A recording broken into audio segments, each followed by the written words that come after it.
안녕하세요 여러분. 이번 시간에는 지난 7월 4일부터 7일까지 있었던 3D 프린터 운용 비능사 실기 제1회 문제 중에 제가 7월 5일에 응시했던 문제를 가지고 함께 모델링을 해보는 시간을 가지도록 하겠습니다. 시험을 보면서 1회이니까 기존의 정보가 많이 없는 상태라, 그리고 좀 잘못된 정보도 입수를 해서 긴장을 많이 한 탓에 좀 엉뚱한 실수를 해서 점수가 많이 깎이지 않을까 싶었는데, 여러분들이 보시는 것처럼 90점을 실기 점수로 받아서 여러분들에게 이렇게 하면 된다라고 실제로 얘기를 할 수 있는 상황이 될 때까지 좀 기다렸다가 동영상을 만드느라 세 번째 동영상은 업데이트가 좀 늦어지게 되었어요. 대신에 시험장 분위기, 실제 시험에서 뭐가 중요한지, 뭐가 탈락 요인인지 동영상 말미에 혹은 중간중간에 좀 같이 얘기를 드릴 거고요. 이제 문제를 같이 풀어보도록 하겠습니다. 자, 보시면 실기 문제지는 외부로 유출을 할 수가 없게 돼 있어서 제가 기억이 나는 대로 수치 등을 적은 거라 시험에 나왔던 문제와 똑같다고 말씀을 드릴 수는 없어요. 대강 이런 문제가 나왔구나 하고 같이 문제 모델링 해봤으면 좋겠고요. 지금 여기 01이라고 새겨져 있는 부분이 시험지에는 00이라고 쓰여 있을 거예요. 여러분들이 시험지 받으시면. 그러면 그 부분에 본인 수험 번호를 새겨 넣으시면 돼요. 이거는 나중에 출력이 끝난 후에 따로 준비된 책상 위에 여러분의 수험표 위에다가 모델링을 두고 가라고 하는데, 그때 다른 사람이랑 바꿔치기 당할 일이 없도록 하기 위한 방편이기도 하니까 꼭 넣으시길 바래요. 제가 엉뚱한 실수를 했다 그런 게 이 부분을 완전히 놓쳐버린 거예요. 너무 긴장을 했는지 아니면 기존 예제에서 이런 부분이 없어서 신경을 못 썼는지 여기에 대해서 지문에 뭔가 안내가 있었던 기억조차 나질 않거든요. 여러분들은 의아한 부분 있으면 꼭 감독관님한테 여쭤보시고요.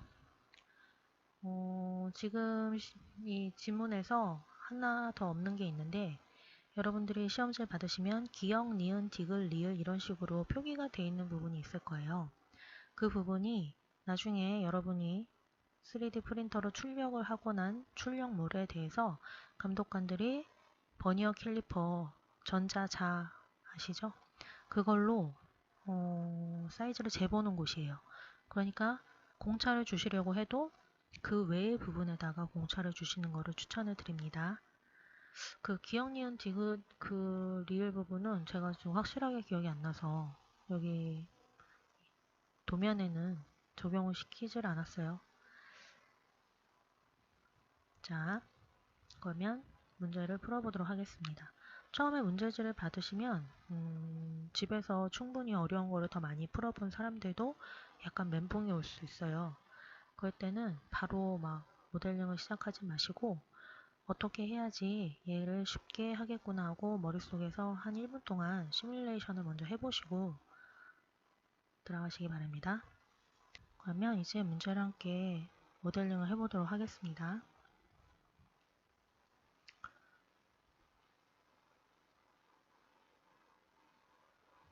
자, 보시면 정면에서 하는 건 아니겠죠. 측면에서 하는데, 제가 여러분들한테 모델링을 할 때는 이게 좌우 대칭이 될 수 있도록, 여기서는 이 부분 정도일까요? 근데 저는 이거를 처음에 봤을 때 더 어려운 문제도 많이 풀어봤음에도 불구하고 시험이라 너무 긴장을 해가지고 머릿속이 갑자기 하얘지더라고요. 그래서 잠깐 먼저 이렇게 모델링을 시작하기 전에 한 1분 정도 내 속에서, 머릿속에서 시뮬레이션을 해보고 시작을 했거든요. 그때 여기 뭐 대칭으로 이 부분을 생각해서 하지 않고 그냥 여기를 시작점으로 해서 시작을 했습니다.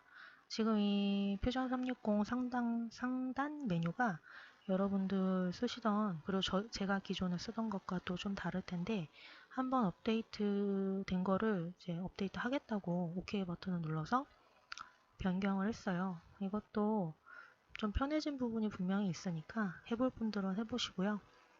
자, 여기서 저는 여기를 그냥 시작점으로 잡고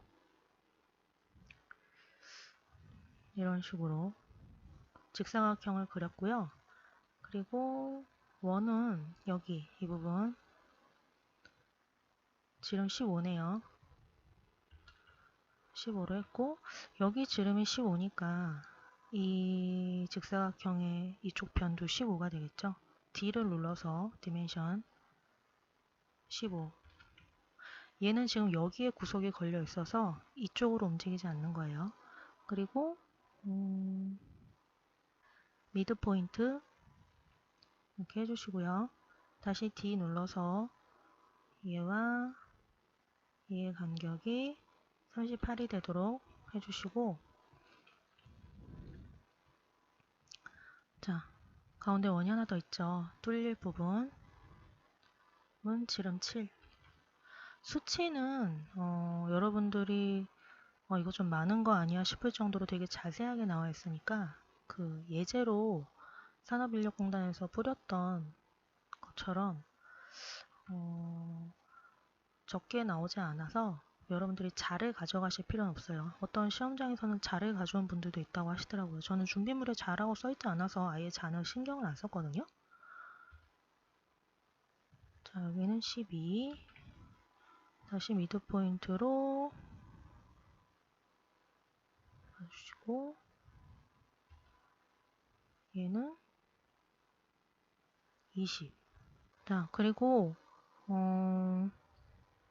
여기를 아크로 만드는 분들이 있을 수도 있는데 뭐 그렇게 하셔도 되고요. 아니면은 어차피 R 값이 나와 있으니까 저는 실제 시험장에서 모델링을 할 때 익스트루드를 주고 난 다음에 필렛 값을 주는 걸로 처리를 했거든요. 그래서 그냥 스케치는 빨리빨리 하는 걸로, 혹은 놓치는 부분 없이 좀 주의해서 하시는 것도 신경을 쓰셔야겠고요. 자,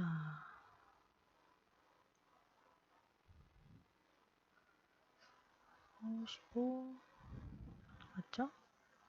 그리고 이 부분을 직사각형 위에가 오고, 위에는 8이고 위에가 오네요. 자, 높이는 여기가 3, 3이네요. 그리고 얘랑 얘가 5. 그리고 이 부분은 나중에 필렛 값을 줘도 됐지만 저는 그냥 여기서 필렛 값을 줬었어요. 혹시라도 또 뭐 이것저것 신경 쓰다가 까먹을까봐 여기를 필렛 값을 R2 주고, 자, 그 다음에 여기 오른쪽을 보시면 여기가 반으로 잘려 있어요. 그죠? 그래서 이거를 정면에서, 그러니까 익스트루드를 다 준 다음에 정면에서 여기를 잘라줄 수도 있지만 여기에 이미 값이, 수치값이 나와 있으니까 선을 하나 더 그려주시는 게 편리합니다. 이렇게 대강 그려주시고, 뒤로 여기랑 여기가 13이라고 나뉘네요. 딱 13이네요. 자, 이렇게 그려주시면 모델링 하기가 편하겠죠.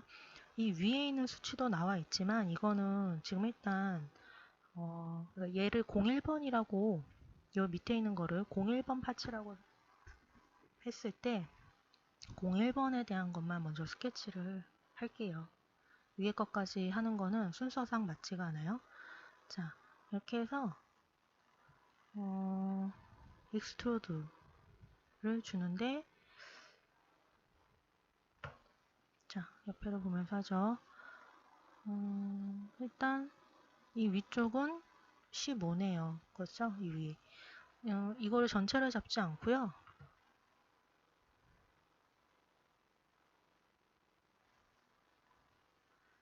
이렇게 위에 것만 잡아서 할게요. 이 부분은 어차피 구멍이 뚫릴 거라서 안 잡고 하셔도 됩니다. 근데 아마 저는 그때 긴장을 해서 그냥 다 통째로 했었던 것 같아요. 자,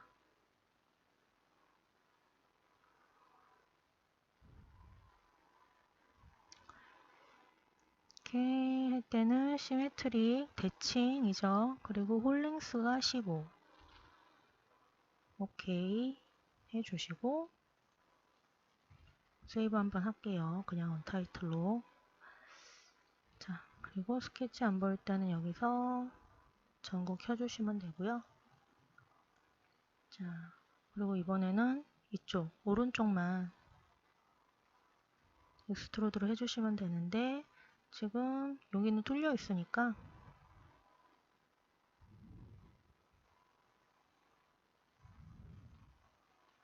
쪽만 절반 7.5로 해주도록 하겠습니다. 자, 고요.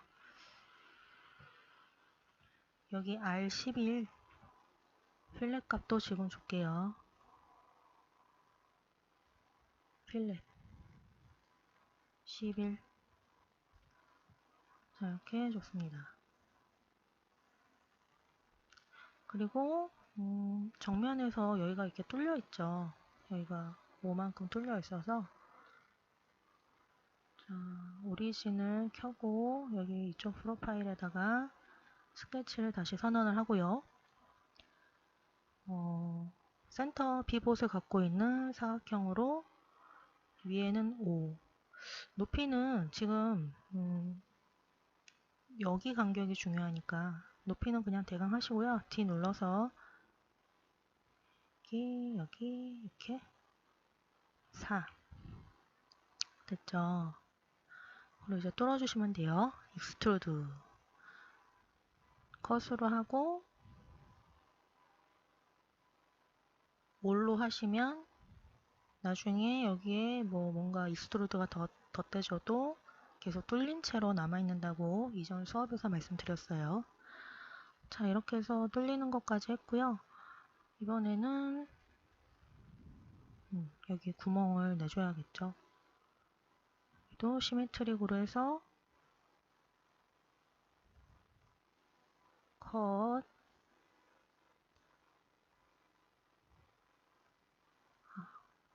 뭘로 하시면 됩니다. 처음부터 그 부분은 제외하고 익스트루드 하시는 게 당연히 더 편했을 거예요. 저는 좀 전에 말씀드린 대로 시험 볼 때 제가 이렇게 했다라는 걸 똑같이 재현을 해보고 있습니다.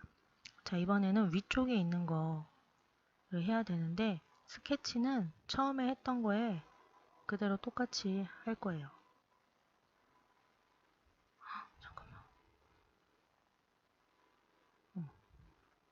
스케치가 아까 얘로 하다가 제가 뭐 테스트 하다가 하나가 있었나 보네요. 이거 괜히 헷갈리겠다. 지울게요. 자, 다시. 자, 이번에는 직사각형을 하나 그릴게요. 직사각형을 여기는 15겠죠. 여기 지름이 15니까. 그리고 뒤로 보니까 일단 얘랑 얘가 18 그리고 여기 중간에 선이 하나 더 이쪽이 또 얘도 역시 익스트루드가 좀 이중으로 주게끔 되어 있어요. 자, 그래서 선을 이렇게 긋습니다. 여기는 얘랑 높이 차이가 9네요. 자, 이렇게 됐고요. 자, 그러면 일단 이 부분부터 익스트루드로 하죠. 여기는 5네요.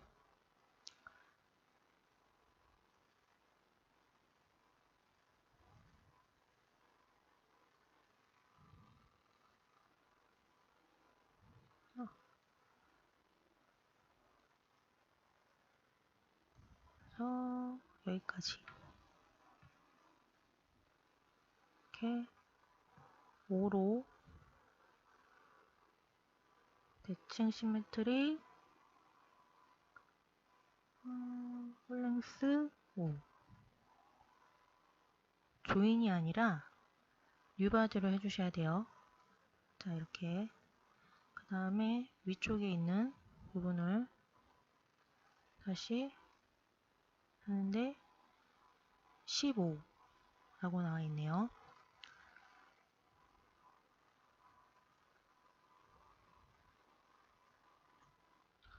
15. 아까 저희가 스케치에서 수치를 다 주긴 했지만 뭔가 좀 불안하시면 이렇게 자를 이용해서 보실 수도 있죠. 자, 양쪽 다 15 맞고요. 그리고 이 부분에 못따기가 있어요. 챔퍼 값. 여기 좀 가려서 안 보이는데 챔퍼는 EC라고 되어 있네요. EC만큼 주면 됩니다. 못따기는 뭔가 현장에서 쓰는 은어 같은 게 아니고요. 실제로 번역기에 넣으면 못따기라고 나오더라고요. 자, 이거를 이만큼 모서리를 뭉툭하게 해준다 라는 뜻이래요. 자, 그리고 여기에 원기둥을 만들어야겠죠. 자, 그 다음에 여기 서로 걸리는 부분이 있어야 되니까, 자, 여기서 제가 꾹 누르고 있으면 프로파일을 선택할 수 있다고 말씀을 드렸어요. 얘가 지금 좀 많이 나눠져 있어서 좀 귀찮게 됐지만, 자, 익스트루드는 프롬 오브젝트로 이 면부터 해야 되겠죠. 그래서 이렇게 하는데 얘가 지금 또 두 개가 합쳐져 버리니까 당연히 뉴바디로 해주시면 되고요. 자, 이렇게 뉴바디 여기서 선택하시거나 아니면 여기서 선택하셔서 미러 복사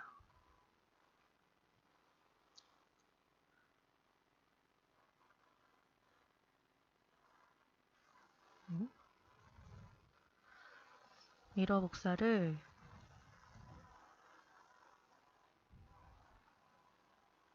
얘를 기준으로 해주시면 되겠습니다. 그러면 지금 바디가 3개가 되었죠. 일단 여기까지 만들어 주고 나서 콤바인을 시킬게요. 자, 이쪽에 원기둥을 만들어야 돼요. 저 원기둥이 없으면 얘는 그냥 이쪽으로 90도로 기울여서 출력하기 굉장히 좋은 오브젝트인 거예요. 그러니까 출제위원들이 그렇게 쉽게 만들었을 리가 없겠죠. 이쪽에다가 원기둥을 해서 이쪽으로는 못 눕히도록 만든 것 같아요. 자, 여기다 스케치를 선언해서 지르모 오, 얘랑 얘는 4.5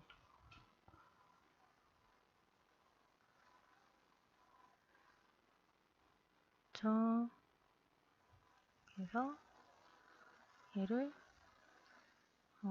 여기가 원기둥까지 25고 15니까 빼면 9잖아요.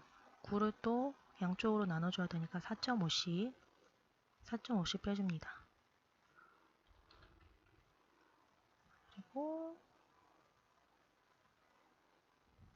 얘를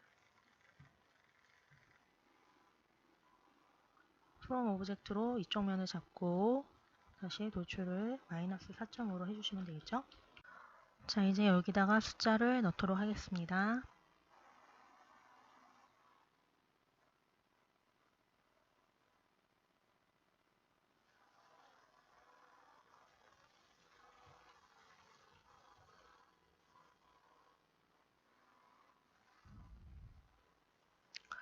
제 기억에는 뭔가 폰트 지정 같은 거는 없었던 것 같아요. 제가 웹디자인을 오래 했던 사람이라 폰트가 있었으면 아마 그거를 놓치지 않았을 가능성도 있는데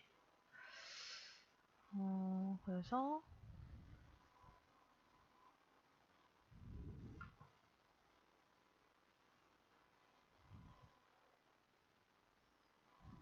자, 볼드를 해주시고요. 그냥 에어리얼로 할게요.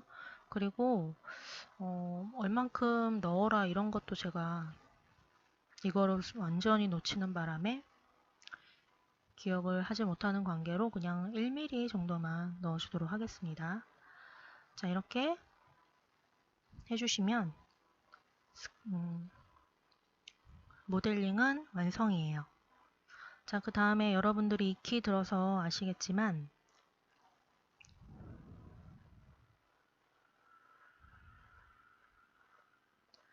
파일을 8종류로 저장을 해줘야 되는 게 1차 시험인 모델링 1시간 동안에 다 끝내야 되는 상황이에요. 실제로 모델링은 한 15분 정도 걸렸던 것 같고요. 파일은 이런 바디 상태로는 저희가 원하는 대로 저장을 할 수 없기 때문에 일단 이 3개는 저희가 컴바인을 해줘야 돼요. 자, 컴바인 걸어주시고 그러면 이제 파츠가 이렇게 나눠지죠. 스케치는 잠시 끌게요. 오리진도 잠시 끄겠습니다. 자, 여러분이 보시면 이 바디 위에서 마우스 오른쪽 클릭을 하시면 뭔가 세이브를 하는 거는 STL 밖에 없어요. 그쵸? 그래서 이거를 두 개를 잡고 Create Components from Bodies로 해주셔야 돼요. 이거를 할 줄 몰라서 탈락한 사람들도 있었어요. 감독관님한테 그런 사람들은 어떻게 저장하는지 물어봤지만 감독관님들은 세이브하는 방법까지는 가르쳐주지 않는다고 해서 그냥 탈락을 한 거죠. 자, 이렇게 하시면 얘를 좀 푸셔서요. 얘가 지금 아래에 있는 01번이라고 하겠습니다. 얘를 01번이라고 하고 여기서 이름을 정해주지 않으셔도 상관은 없어요. 얘는 02번이라고 할게요.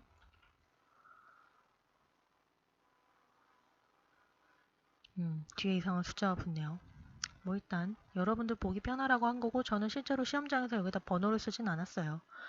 자, 그 다음에 여기 바디즈 폴더 위에서 오른쪽 클릭을 해도 세이브는 안 나오고요. 이 바디에다가 오른쪽 클릭을 해도 세이브 에즈 STL만 보이지 다른 건 안 보이죠.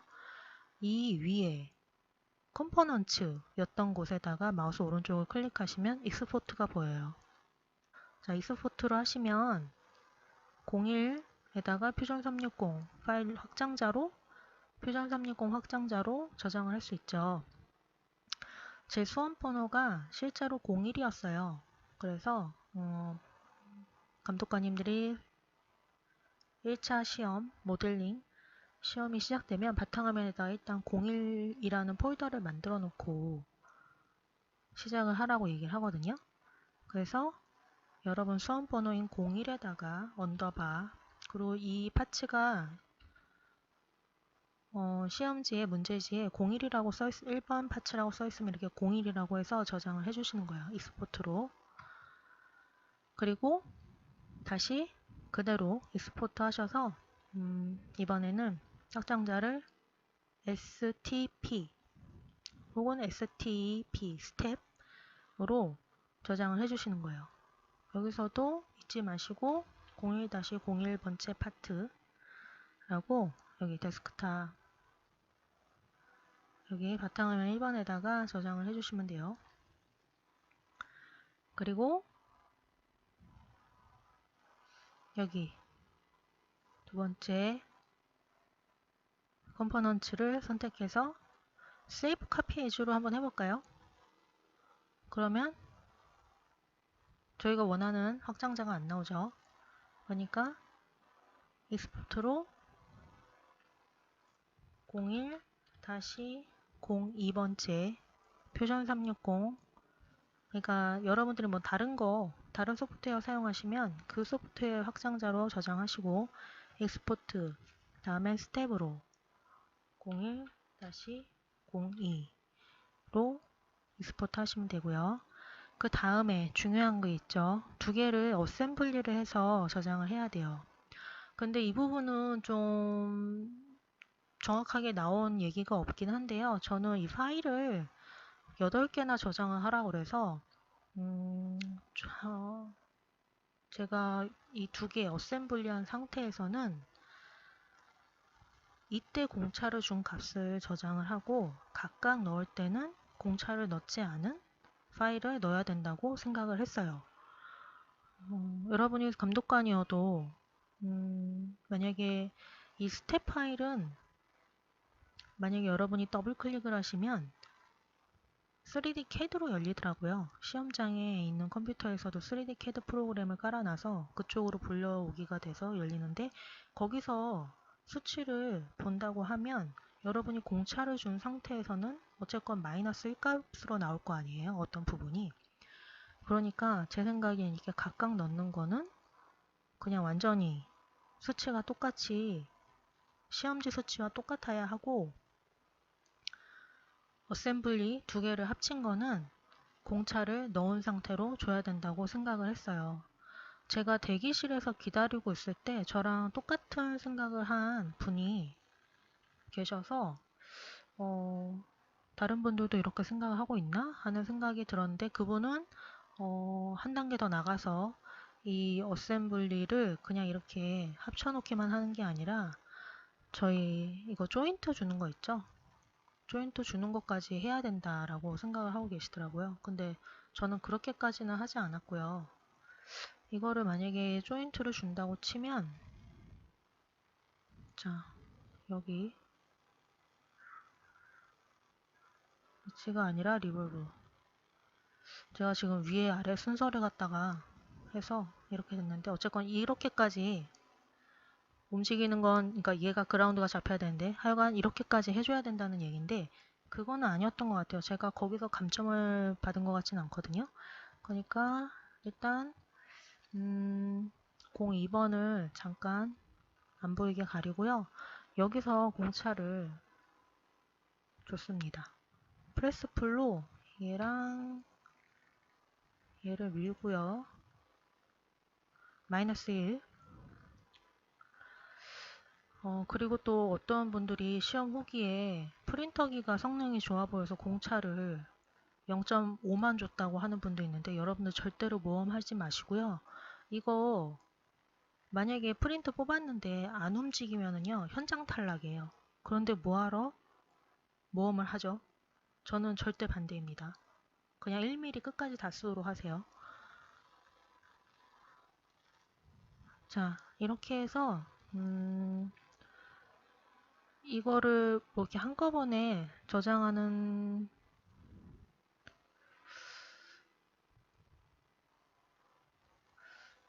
이거를 한꺼번에 저장하는 게 아니라 얘를 이렇게 가져와서 이쪽 바디 폴더에다가 넣어줘서 얘를 익스포트 하라고 가르쳐 주시더라고요.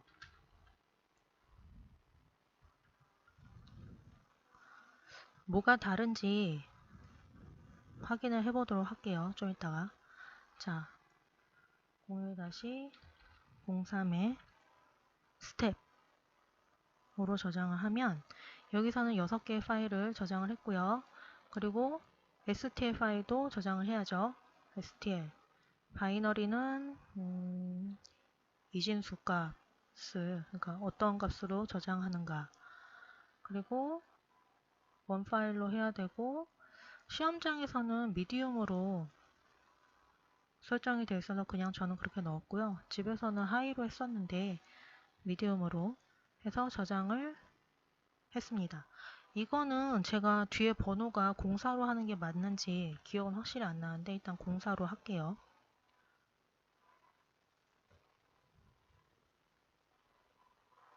자, 그렇게 하면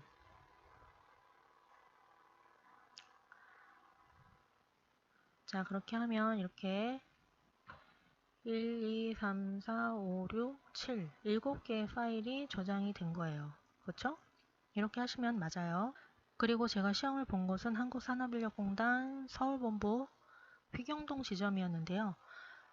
거기서는 3D 프린터기를 메이커스 3D 200 이라는 기종을, 그냥 D200이라고도 하고요. 기종을 썼어요. 그 기종은 연결되어 있는 소프트웨어가 큐라 초창기 버전 15.04.6 버전이었기 때문에 이걸로 실제로 사용을 했고요. 자,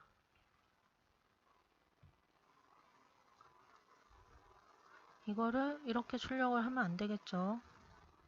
회전을 시켜서 90도. 자, 이렇게 해서 출력을 기본을 이렇게 해놨고요. 레이어 하이트는 0.2로 줬습니다. 모양이 이쁜 것보다는 시간 내에 출력하는 거를 우선으로 했기 때문에 프린트 스피드도 50으로 낮췄고요. 이 온도는 여기가 60으로 그냥 기본으로 세팅이 돼 있어서 그냥 210에 60으로 했어요. 그 어떤 카페에 메이커스티 200이라는 기계는 베드 템퍼레이처가 70이라고 돼 있었는데 그냥 시험장에 있는 대로 했고요. 서포트 타입은 당연히 에브리웨어를 하셔야 되고 타입은 라인으로 하셔야지 서포트를 제대로 뗄 수 있겠죠. 특히 이런 모델링처럼 여기 이렇게 세밀하게 좁은 곳은 그리고 브림은 10줄만 줬고요. 나머지는 기본으로 했습니다. 그리고 리트렉션 스피드 좀 줄였고요. 트러블 스피드도 50으로 했어요. 그리고 여기서 중요한 게 하나 있죠. 뭐 다른 부분은 손댈 필요가 거의 없는데 여기 서포트에서 디스턴스 XY랑 디스턴스 Z값 이게 서포트와 본 모델링 간의 간격을 조정하는 거라 이 부분을 잘못하시면 서포트랑 모델링이 떡 달라붙어 가지고 제거를 할 수 없는 지경이 돼버리니까 지금 제가 알려드리는 0.85 XY는요. 그리고 디스턴스 Z값은 0.3으로 주시는 게 제가 구글에서 엄청 많이 검색을 해서 보통 외국분들이 쓰는 수치를 이것저것 테스트 해보다가 이 값이 가장 좋은 것 같아서 이걸로 하고 있습니다. 여러분들도 댁에 있는 프린터기에 따라서 상황이 다를 수 있으니까 한번 이 값으로 해보시고 뭔가 좀 더 조정이 필요하다 하시면 조금씩 미세하게 값을 변경을 해보세요. 오버행은 여기서는 사실 각도가 뭐 이렇게 비스듬히 올라가는 게 없어서 오버행 값은 필요가 없을 것 같은데 일단 저는 이게 기본 60인데 50으로 했던 것 같아요. 괜히 그냥 높아심에. 자, 이렇게 해서 여기서 세이브를 해서 G코드로 저장을 하시면 8개의 파일이 완성이 되는 겁니다. 큐라에서도 자체 확장자가 있어요. 세이브 모델? 이었나? 그렇게 하면 여기 AMF라는 이런 확장자로 STL이 아니고요. 이렇게 저장이 되는데 저는 이걸로도 저장을 해야 되는 줄 알았는데 그건 아니라고 얘기를 하더라고요. 그래서 이렇게 8개 준비해 두시면 1차 시험 1시간이 끝났을 때 감독관 한 분이 갖고 있는 USB에다가 수험자들 컴퓨터에서 이거를 그대로 카피를 해가세요. 이거는 여러분들이 시험장을 나올 때도 절대로 바탕화면에서 지우시면 안 되고요. 그냥 그대로 두고 나오시는 겁니다. 이 폴더에 있는 내용은. 자, 여기서 뭔가 실수를 했다고 해서 다시 저장을 하게 해주는지는 모르겠고요. 그 1시간이 지나면 컴퓨터에서 완전히 손을 떼게 하거든요. 제가 알기로는 그 파츠 01인데 02라고 만약에 잘못 쓰면 그것도 감점인가 탈락으로 알고 있어요. 그러니까 여러분도 조심해서 저장하시고요. 시험 볼 때 그 자세한 사항은 제가 블로그에다가 좀 길게 설명을 해놨으니까 그 부분을 참고하시면 되겠고 중요한 2차 시험 부분은 이제 3D 프린터기 20분 동안 시운전 할 수 있게, 테스트 할 수 있게 해주는 시간 20분, 그리고 1시간 30분 동안 실제 모델링 출력하는 시간 주고요. 10분을 후가공하는 시간으로 줘요. 그 20분 동안 테스트를 하는데 여러분들이 모델링 한 거를 한번 레이어를 2단계 정도까지는 깔아볼 수 있을 것 같아요. 그때 테스트한 거는 실제 출력 시간인 1시간 30분 시작하기 전에 깨끗이 다 삭제를 한 다음에, 제거를 한 다음에 다른 사람들이랑 똑같은 상태에서 출력을 시작해야 맞고요. 그리고 만약에 지금 이 모델링이 저는 32분으로 출력 시간이 나왔잖아요. 그래서 저는 제가 처음에 뭘 좀 잘못했는 줄 알았거든요. 왜냐하면 한국산업인력공단에서 처음에 배포했던 모델링은 거의 1시간 가까이 쓰도록 나와 있었어 가지고 1시간 가까이 출력 시간이 잡혀 있었기 때문에 뭘 잘못한 줄 알았는데 나중에 프린터기가 오토 레벨링 하느라고 몇 분 잡아먹은 시간 외에는 거의 한 40분 정도의 출력물이 나왔던 것 같아요. 다른 시험장에서는 여기에 이렇게 출력 시간 뜬 것보다 무려 30분이나 지체가 돼서 완성이 됐다는 분들이 있었어요. 그러면은 제가 만약에 그런 상황이었다면 여기를 이거 30분밖에 안 나오니까 0.15로 주고 속도를 더 낮췄다거나 하면 거기서는 아마 시간 오바로 탈락을 한 거겠죠. 그러니까 여러분들 이거 시간은 최대한 빨리 하지만 너무 무너지지 않을 정도로 맞춰주시고요. 이런 모델링의 경우에는 여기 위에 있는 이 부분을 이렇게 90도로 꺾어주시면 나중에 서포터 제거하기가 더 편하다는 분들도 있었거든요. 그 부분도 맞는 얘기인 것 같아요. 근데 저는 그냥 이렇게 했고 하실 분들은 하시는 게 나을 수도 있겠어요. 그 다음에 1시간 30분 다 쓰지 않고 이제 저 같은 경우는 출력을 완료했잖아요. 그러면 제가 쓴 프린터기는 테이프를 바르지 않는 프린터기여서 출력물이 베드에 엄청 달라붙어 있는 상황이었기 때문에 한참 식히고 나서 뗐거든요. 많이 식히면 거의 바로 떼어지잖아요.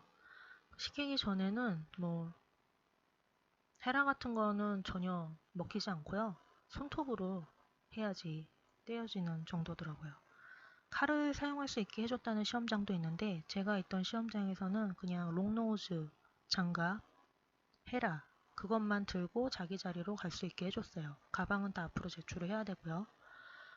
그리고 어떤 시험장의 경우는 그 베드에서 오브젝트를 떼는 순간부터 10분을 쳤다고 하니까 여러분들이 출력 시간이 1시간 30분을 다 쓰지 않았다면 충분히 식히고 아니면 손톱으로 좀 이렇게 긁어놔서 띄어놔서 떼기 쉬운 정도로 하고 난 다음에 감독관님한테 출력 끝났다라고 얘기를 하시면 그때부터 감독관님이 여러분 수험번호를 칠판에 적고 후가공 시작하는 시간도 같이 옆에다 적어둘 거예요.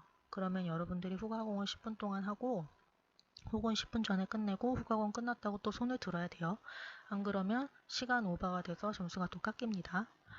저는 이때 후가공 할 때 실수를 또 하나 했는데 장갑을 가져가 놓고 너무 마음이 급해서 장갑을 끼지 않았어요. 장갑을 끼지 않으면 마이너스 3점 감점이라고 하네요. 그래서 그래도 이제 롱노즈를 두 종으로 하나는 두꺼운 거 하나는 긴 거 얇고 긴 걸로 해서 그 얇고 긴 거가 없었으면 좀 힘들 뻔했어요.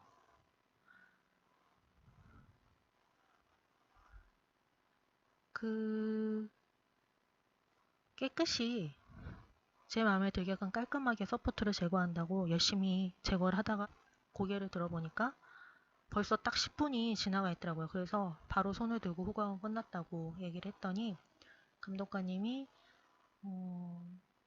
저 건너편 책상에 수험표를 이렇게 놓은 책상 위에다가 본인이 만든 출력물을 놓고 가면 된다고 했어요.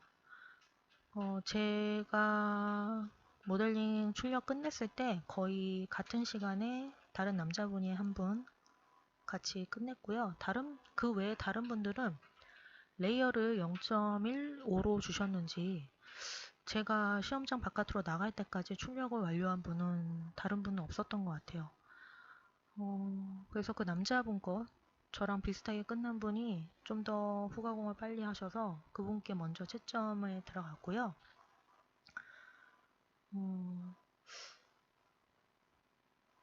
감독관님은 총 4분이고 2분이 1차 시험이 끝나고 그 USB에 담아간 모델링을 2차 시험이 진행 중인 동안에 계속 뒤에 앉으셔서 2분이 현장에서 채점을 벌써 시작을 하고 그리고 출력물이 나오면 또 그 2분이 출력물을 가져가서 버니어 캘리퍼 같은 걸로 체크도 하시고 작동이 되는지 확인을 하고 그런 상황이었어요. 그래서 제가 말씀드린 것처럼 저는 여기다 숫자를 쓰지 않았기 때문에 혼자 멍청하게 누가 바깥 지기하면 어떡하지? 그래서 자리를 쉽게 뜨지 못하고 있었거든요. 감독관님들이 그 앞에서 지키고 있지도 않더라고요. 그래서 저는 이게 무슨 일인가 혼자서 멍청하게 그러고 있었는데 다행히 그 먼저 남자분 거를 그냥 빨리 보셨는지 제 거를 가지러 바로 오셔가지고 저도 이제 안심하고 제자리로 와서 쓰레기 깨끗하게 치우고요. 그리고 뒷정리도 점수가 있다고 나중에 그러던데 어쨌건 깨끗하게 치우고 인사드리고 나왔습니다. 탈락 요인은 되게 많은데요. 일단 기권을 하면 무조건 탈락이고요. 1차 시험이 끝났을 때 기권하는 사람들이 꽤 나와요. 그리고 이거를 만약에 서포트를 제거하다가 파츠의 어느 부분이라도 부시게 되면 그것도 바로 현장 탈락이고요. 그리고 후가공을 하다 부셨다고 해서 그 출력 시간을 다 쓰지 않았으니까 출력을 다시 하겠다고 하는 거는 안 된다고 했고요. 그리고 오보가 하나 있었던 게 배드에서 출력물이 이탈을 하면 바로 탈락이라는 얘기가 있었는데 그거는 잘못된 오보였어요. 출력 시간 내에는 언제든지 다시 출력을 걸 수 있고 대신에 너무 시간이 안 남았을 때는 하나마나한 일이긴 하겠죠. 아까 말씀드린 대로 파츠가 2개가 들러붙어서 움직이지 않으면 그것도 탈락. 이렇게 여러가지 탈락 이유가 있고요. 감점은 제가 시험 보기 전에 한국산업인력공단 출제위원 분이랑 통화까지 했었는데 그게 비밀이라고 했었거든요. 어떤 요인에서 감점이 되는지 비밀이라고 했는데 아마 학원 측에는 조금씩 얘기가 풀어졌던 것 같아요. 그래서 그런 얘기가 간간히 들려오고 있어서 아마 2차 시험 올 연말에 10월 달부터 아마 접수하는 걸로 알고 있는데 그때는 좀 더 감점 요인이나 탈락 요인에 대해서 더 자세하게 나올 것 같으니 요강을 혹은 카페에서 정보를 많이 얻으시기 바라고요. 일단 제가 좀 더 자세하게 풀어놓은 거는 블로그에서 봐주시면 될 것 같아요. 자, 이렇게 제가 이런 식으로 해서 일단 90점이 나왔으니까 여러분들도 이렇게만 하시면 안정권에 들어오실 수 있을 거라고 생각합니다. 카페에서 글 보니까 어떤 분이 어셈블리에서 굉장히 치명적인 실수를 하셨다고 했어요. 그런데 65점으로 합격을 하셨다고 글을 쓰셨더라고요. 중요한 건 역시 합격이지 점수는 그렇죠. 시험 당일의 컨디션에 따라서 점수는 등고가 있으니까 여러분들 끝까지 포기하지 마시고 뭔가 실수를 하셨다고 해도 감점은 감점으로 받아들이고 끝까지 제출을 하시면 합격하실 수도 있으니까요. 최선을 다하시기 바랍니다. 그리고 여러분들이 시험을 보실 때 부디 좀 쉬운 모델링이 문제로 나오길 바라고요. 2차 시험 준비하시는 분들 모두 잘 되시길 바래요. 안녕.